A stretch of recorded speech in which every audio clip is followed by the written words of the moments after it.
So of course this morning we are going to talk about Thanksgiving, because how can we not? It's a Thanksgiving weekend for sure. And I've been thinking about this topic for most of the week and kind of coming from two different directions and from two different starting points. The first one, really celebrating this holiday as I do as a Jewish person and an interfaith family. This holiday of Thanksgiving always presents a unique opportunity to come together in kind of a shared celebration, but also a moment to say, wow, different religions are really different sometimes.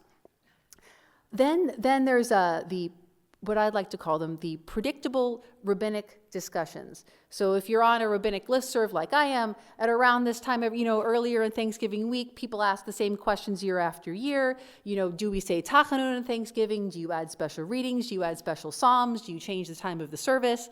My favorite, I feel like, very rabbinic Jewish teaching about Thanksgiving comes from actually Rabbi Adam Kligfeld, who was the senior rabbi at Temple Beth Am down the road. And he said Thanksgiving, Yom Hodu, sort of that's, it's not its actual name, but on Yom Hodu, we eat Tarnagol Hodu, which is like the word for a turkey is an Indian chicken, a Tarnagol Hodu. And I was like, Yom Hodu, Tarnagol Hodu. So predictable rabbinic discussions that get revisited every year. And so really the root question of these predictable rabbinic discussions, which also come up not for rabbis, but for people who are very involved in the details of their Jewish observance. How does one observe Thanksgiving? And according to Jewish law, technically, can one observe Thanksgiving? Okay, so this is like, whoa, big idea. So let's back up. Let's back up to two American holidays that are observed every fall, Halloween and Thanksgiving. Okay, so can we as Jews observe these holidays? Now, Halloween, I'm sorry to say, is generally considered to be pretty problematic. Even though it's not considered religious by many Americans, it is connected pretty directly to All Saints' Day, November 1st, which is not a Jewish holiday, and has origins in a Celtic holiday and an Aztec holiday, precursors to the holiday of Halloween. So Halloween, observance of Halloween and Jewish tradition, not so much. In fact, if you knew several people who grew up Orthodox, you probably know someone who grew up not observing Halloween because it's not a Jewish holiday.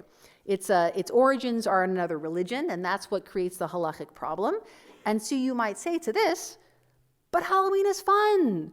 But Halloween isn't even religious, which is a valid way to feel. And if that's how you feel about Halloween, you probably think Thanksgiving is practically a Jewish holiday. I mean, we've got family, we've got food, we've got a special dinner. Thursday night is like almost Shabbat. And the idea of gratitude, the idea of that we are Yehudim, which comes from the name Yehuda, which comes from the root word gratitude. It's a holiday of gratitude. Thanksgiving is like practically a Jewish holiday.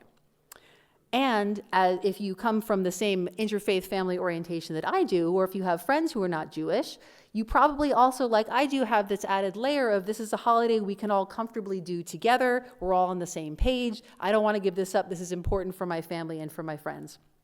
So, returning to the topic of predictable rabbinic discussions. And so this comes up actually my family has a tremendous amount of religious diversity. My family has gone through some changes this year that have kind of broadened the scope of who I regularly talk to. So wow, there is a lot of religious diversity. And this question of can you observe Thanksgiving, there are different opinions within my extended family on this question. So a couple of different answers. There are actually 3 different answers to this question. I'm sure there are more, but we'll just cover 3 today. And I want to give, speaking of Thanksgiving, some gratitude to a couple of rabbis, to Rabbi David Golinkin and to Rabbi Michael J. Bordy, who brought up this question and brought up the information that we're really going to go over today about can we observe Thanksgiving, and if so, how? Okay, so a little bit of history on Thanksgiving. The origins of this holiday come from America. It's a holiday of gratitude for food and for life, surviving a long winter. And even from the beginning of this holiday, it was about sharing with others of different cultures. Also relevant in terms of Jewish law is there is a specific way to celebrate the holiday. There is a thing that you're supposed to do for Thanksgiving, and that's eating turkey. Now, this establishment of eating turkey or eating a Thanksgiving dinner, including turkey, is so established that we were speaking about this at Morning Minyan earlier this week on Monday, and we were saying, okay, so people eat turkey, some people are vegan, and they don't eat turkey, and then everyone said, tofurkey. So if you're supposed to eat tofurkey if you don't eat turkey, then definitely this is a turkey-centric holiday. This is how you observe Thanksgiving. You eat a turkey dinner. Okay. So the most significant halachic question, now that we've defined how Thanksgiving is observed, is can one eat a Thanksgiving dinner? Is it permissible to have a turkey or tofurkey dinner on the holiday of Thanksgiving? Now we have this thing in the Torah from the book of Leviticus, everyone's favorite, the book of Leviticus. Chapter 18, verses 1 through 3, also chapter 20, verse 23, this instruction that we can't imitate Gentile customs. Okay, so what does this mean exactly? Or why? What does this mean and why can we not imitate Gentile customs? There are a couple of different reasons. First of all, because Gentile customs come from a different religious tradition. So, for example, Christmas, or even if you go to a birthday party that includes some sort of religious ritual or a concert or other celebration that involves prayer and another faith tradition, you can't imitate that Gentile custom because it comes from a different religious tradition. Okay, that's the first reason. Now, the second reason we can't imitate Gentile customs is that they're foolish or immodest. So I was thinking, what's a good example to explain this? And so my family is from Northern California. If you're familiar with San Francisco, you might have heard of a little foot race called Bay to Breakers. Anyone heard of Bay to? Okay, so we know what we're talking about here. Bay to Breakers it's a running race. It's like a 5K or something like that. But the tradition is creative costumes. And so if you don't know what I'm talking about, Google it after Shabbos. It's definitely an immodest situation. And so we can't imitate these immodest customs. That's not what we do. But what about Gentile customs that are not religious and are not foolish or immodest?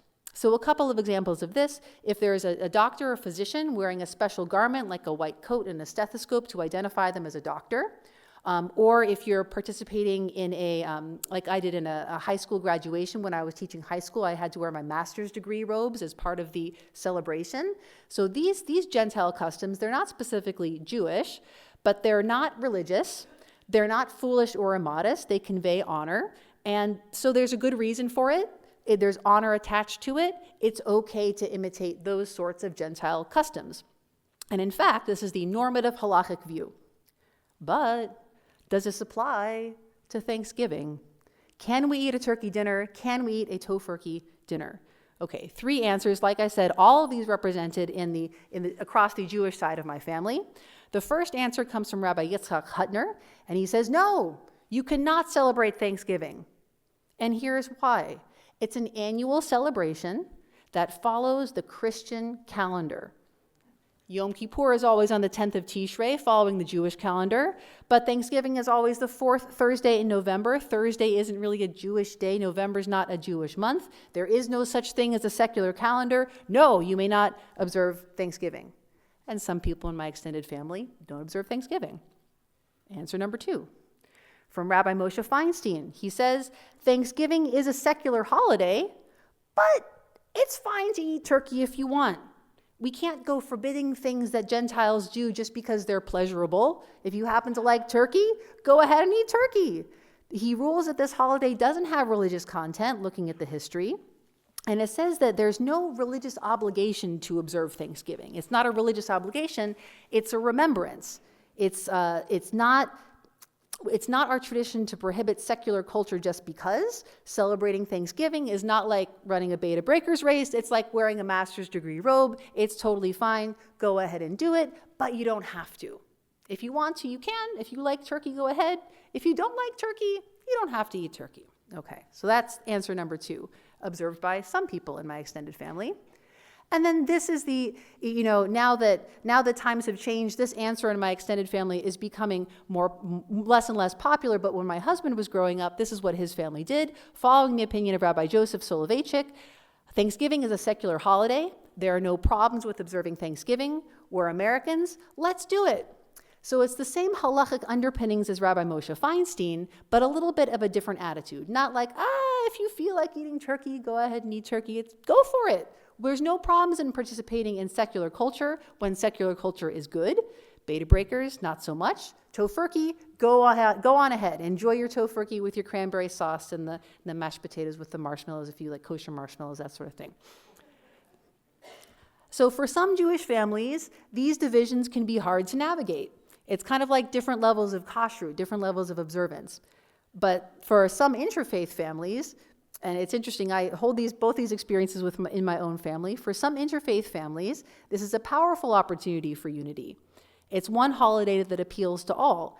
And it's kind of in that vein of Rabbi Soloveitchik's answer. This is an opportunity for Jews to be united with our non-Jewish neighbors and to do something that is positive and celebratory together. So as we close our learning this morning, I want to offer some gratitude for Shabbat, the most important holiday in Jewish tradition. No matter what, whether we ate turkey this week or we didn't, no matter whether we have a crazy week or a really wonderful week, we can always come back to Shabbat. As Rabbi Abraham Joshua Heschel teaches, our palace in time. We can pause, we can self-reflect, we connect with family. But not only that, we connect with Jewish tradition, Judaism throughout time, and Jewish community, all of us together today. And we always have the opportunity to learn Torah together. Hodu l'Adonai ki tov, ki le'olam chasdo. We give thanks to God, for God is good, for God's loving kindness is everlasting. Shabbat shalom.